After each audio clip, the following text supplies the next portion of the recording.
Buenos días. Un agradecimiento a las instituciones organizantes, la amiga Ayamba. Yo voy a emplear algo así como los minutos estipulados en un breve panorama.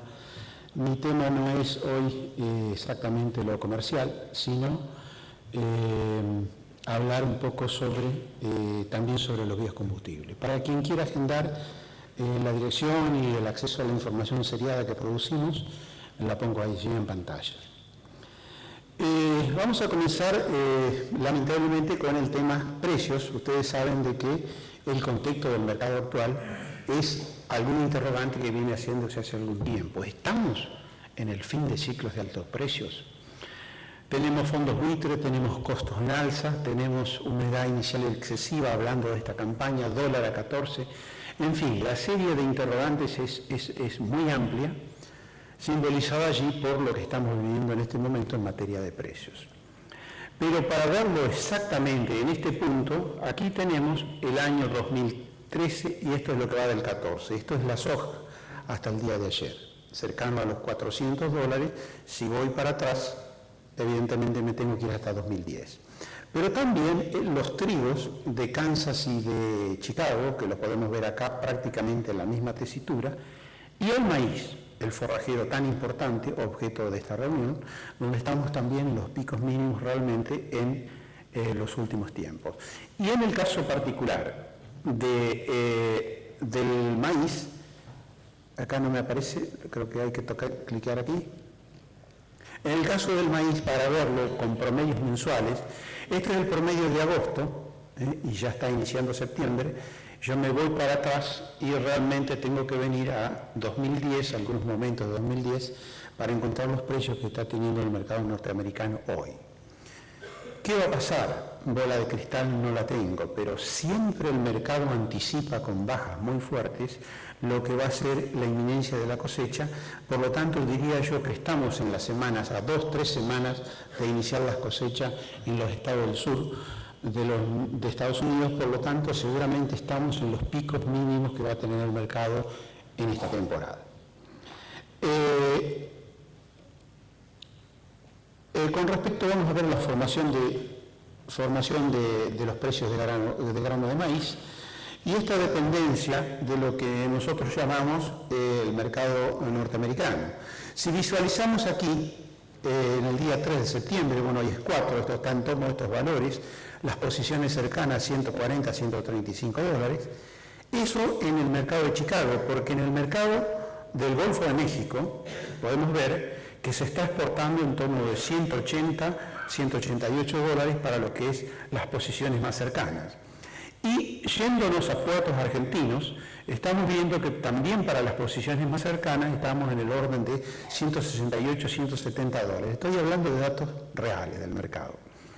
Por supuesto, acá no tenemos un contrato para abril-junio, pero estaría seguramente en el orden de 170, $175. Esta película de los precios es así.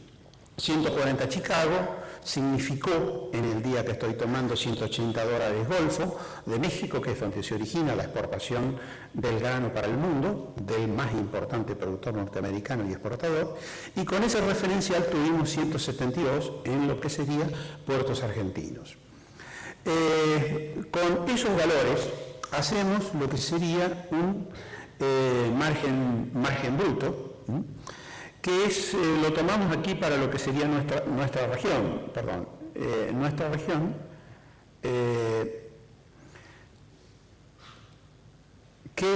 tomando un maíz de 75 y 95 quintales y el valor de 135 que mostraba la posición en el día de ayer, con los costos habituales me da estos costos de 400 y 500 y estos márgenes brutos de 200 a 389. Al lado de la soja, en homenaje al tiempo, con solo 25,7 o $257, me da $266, $464 de margen bruto por hectárea. Pero cuando ponemos 28 quintales, en el caso del maíz, en concepto de alquiler, esto se reduce a apenas $11 y a 160 de corte negativo, y en el caso de la soja también a $17 para 38 quintales, y si fuera 28 quintales, un quebranto de $171. Como estos datos son el anexo de mi informe y yo soy apenas un investigador más, les pongo los de la Bolsa de Comercio de Córdoba, que pone aquí estos mismos números no para 150, sino para 140 como está hoy, y donde muestra también lo comprometido de los resultados que se van proyectando, y finalmente tomando la zona GEA, que es esta zona de fuente de Bolsa de Comercio de Rosario, lo que vemos es que si pagamos 18 quintales, los números con maíz precisan 110 quintales, 104 quintales para cerrar, si pagamos 16, 101, y si pagamos 12 a 14 quintales de soja, porque el sistema funciona así, precisamos 93 quintales.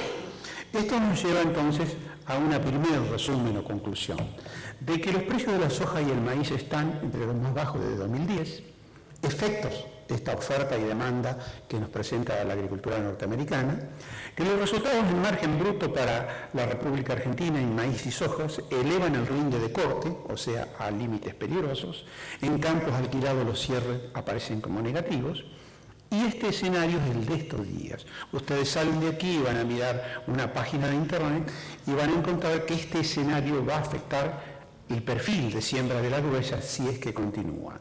Creo yo que es aventurado decir más 20, menos 30, menos 10, realmente falta un tiempo y seguramente, pero si esto se sostiene en estos niveles, evidentemente va a haber alguna modificación. Vamos a dar una pincelada del mercado de maíz. ¿Qué está pasando en el mundo con fechas al 12 de agosto, que es el último informe del USDA norteamericano? Bueno, lo que tuvimos mirando lo que es el cinturón, las zonas maiceras de los Estados Unidos, hubo cambios muy importantes, que empezaron a momentos de la siembra. ¿Por qué? Porque Estados Unidos hasta antes de la temporada 7-8 plantaba y cosechaba 29 a 30 millones de hectáreas de maíz y de soja. Algo pasó en la campaña 7-8 que pasó a cosechar 35 de maíz, sembró 37 y obviamente se cayó la soja.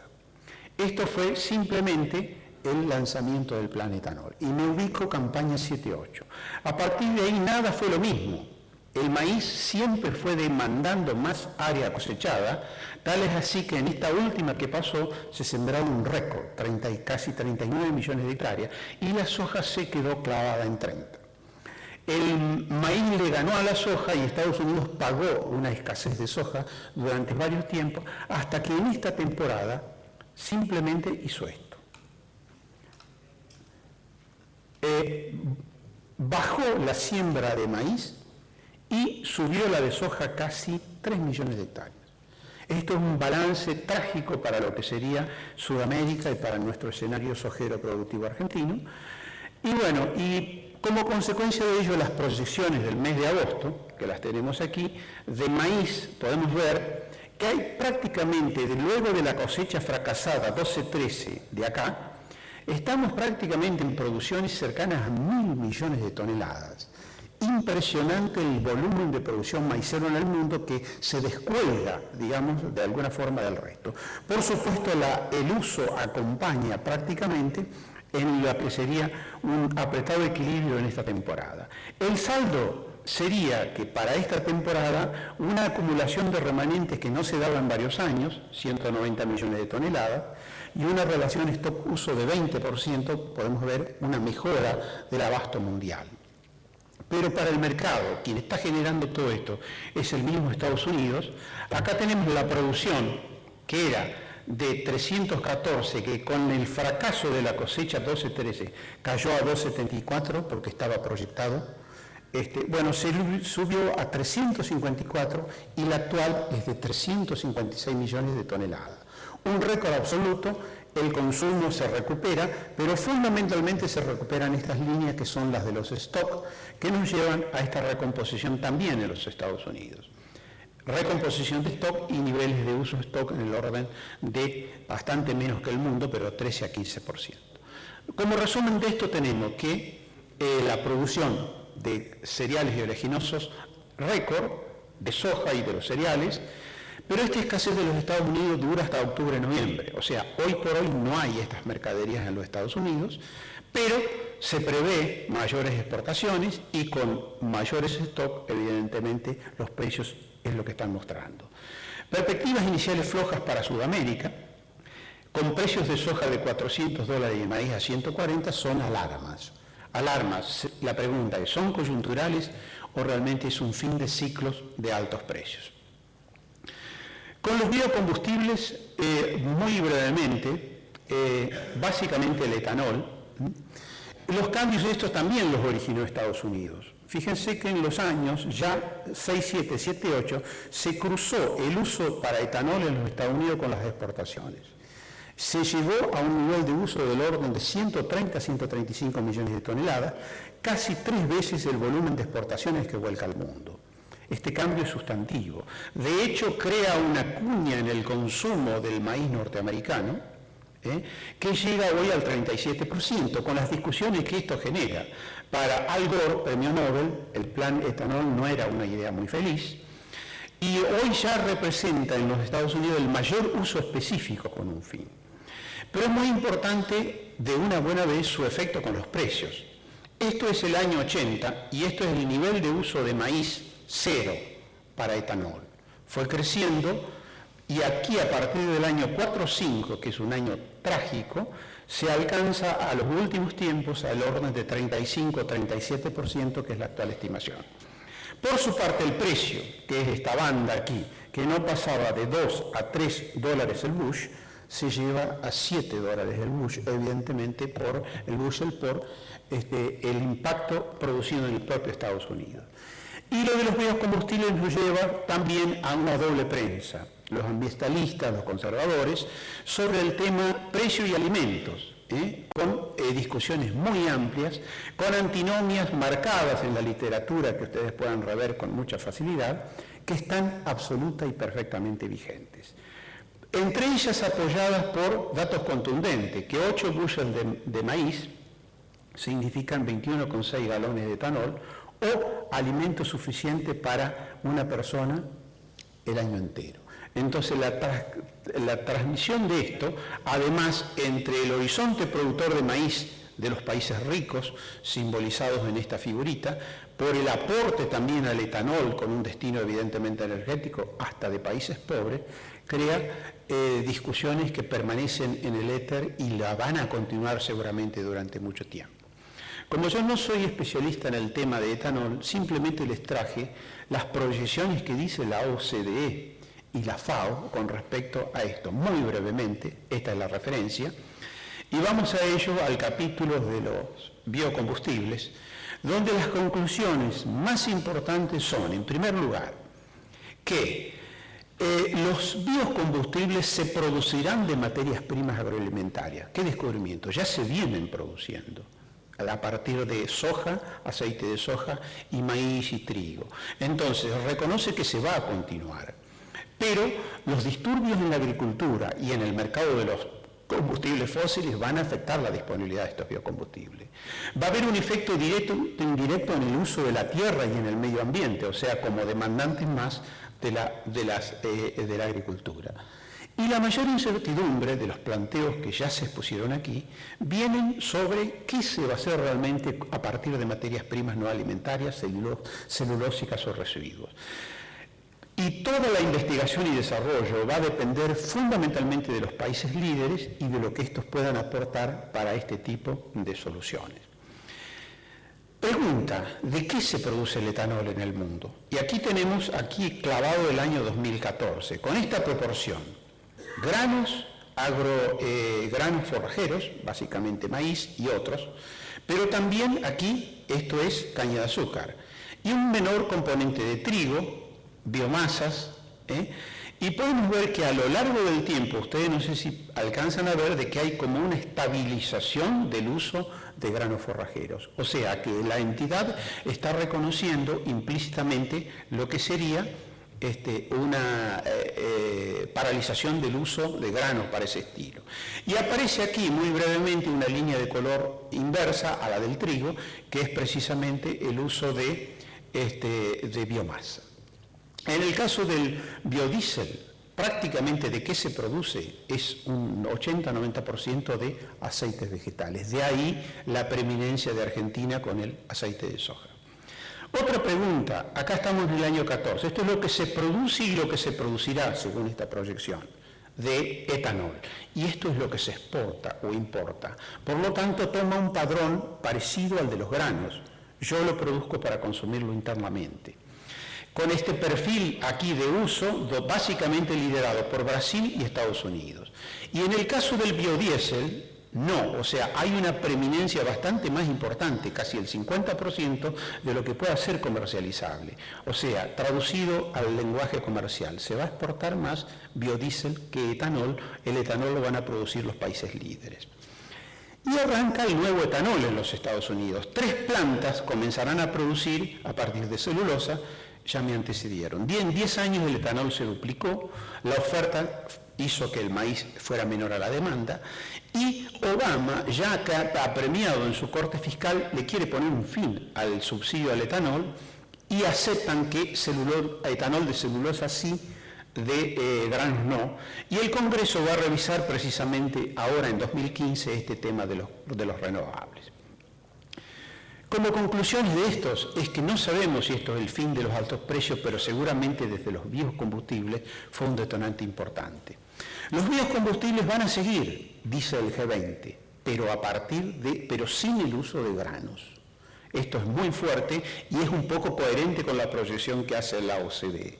Los cortes no se están cumpliendo, es la información oficial que brindan, y que el futuro depende de normativas, no de la demanda de mercado. Esto es muy importante porque más se progresa en la cuestión ambiental y en las normativas de los países y crean un mercado y la fuerza de él decorrente de esa decisión. Bueno, simplemente quiero cerrar aquí un poco en homenaje al tiempo sobre una proyección que considero importante, que es prácticamente que la mayor novedad agroalimentaria mundial es la bolsa de ración.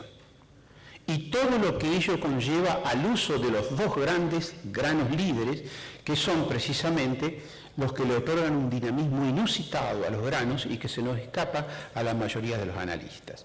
En primer lugar, esto es el maíz desde el año 60 hasta el actual, la producción y el consumo.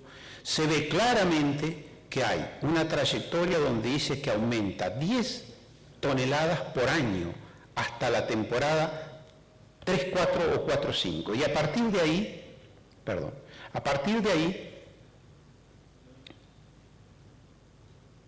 no sé por qué se fue tan adelante.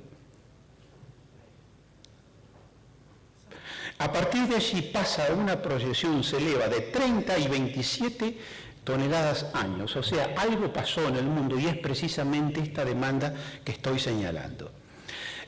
Cuando uno dice si aumenta de esa forma, nosotros mejoradores el rinde. Bueno, podemos ver que el rinde no. Lo que pasó es que en el mundo, desde el año 60, de los 100 millones, se llega a 3, 4 a 141. Se aumentó 40 millones de hectáreas. Y en apenas 10 años se llega prácticamente a otros 40. A una tasa de 3,4 millones de hectáreas año contra 0,93, no alcanzaba una durante casi 40 años. Esto se refleja en el uso total, en la frontera agrícola del mundo, como decimos, que era de 860 millones de hectáreas y que pasó en estos últimos 10 años a 960 millones de hectáreas. 100 millones de hectáreas se plantaron más en los últimos 10 años y no fueron titulares de los diarios que yo sepa. Las tasas de exportación del grano, de todo el grano de maíz, son de 1,49 para todo el periodo pero en los últimos tiempos, 10 años, de 3,89, contra los otros granos forrajeros que se quedaron. Y finalmente, serían las razones agronómicas y comerciales las que nos retraen, al fin, a lo que todos sabemos que donde hubo maíz aumentan los rindes de los otros cultivos y donde decimos que los materiales celulósicos y otras fibras son el futuro del etanol según la normativa que se viene. Esa PACA, como le dicen ellos, es el sinónimo del etanol futuro y seguramente normativas similares para Estados Unidos adoptará Argentina. Cierro con una breve conclusión muy modesta de que el maíz es muy dinámico, gana en área, producción, uso y exportación. Obviamente la soja igual. Los factores relevantes han sido la demanda, la agroalimentaria, que explotó con la bonanza económica y con el advenimiento de China, y los biocombustibles. La oferta del lado de la oferta, los eventos biotecnológicos y la altísima tecnología. Esto es importante porque está respondiendo el mundo con mayores producciones con los dos eventos más calificados desde el punto de vista biotecnológico, la soja y el maíz. A pesar de ello y de todo lo que está hoy amenazando en materia de precios, sin duda el futuro del maíz en la Argentina es obviamente provisorio. Muchas gracias.